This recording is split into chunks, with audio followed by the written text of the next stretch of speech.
शामिल करते हैं रावलपिंडी से।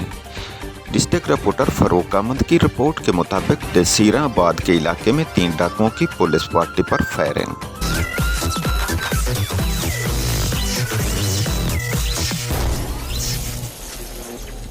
स्टिंग, टेस्ट का झटका। पुलिस की जवाबी फायरिंग के नतीजे में डाकू जेर इस्तेमाल मोटरसाइकिल छोड़कर फायरिंग करते हुए फरार हो गए। वाक़या की इतला पर एसएसपी ऑपरेशंस पुलिस नफरी के हमरा जायवकुआ पर पहुंचे। जायवकुआ से शवाहिद इकट्ठे किए जा रहे हैं। पुलिस को खतरनाक डाकुओं की इलाका में मौजूदगी की इतला मिली थी। पुलिस पार्टी मौका पर पहुंची तो डाकुओं ने फायरिंग शुरू कर दी। फरार डाकुओं की तलाश और गिरफ्तारी के लिए सर्च ऑपरेशन किया जा रहा है। मुलजमान को गिरफ्तार करके करार वाकई सजा दिलवाई जाएगी।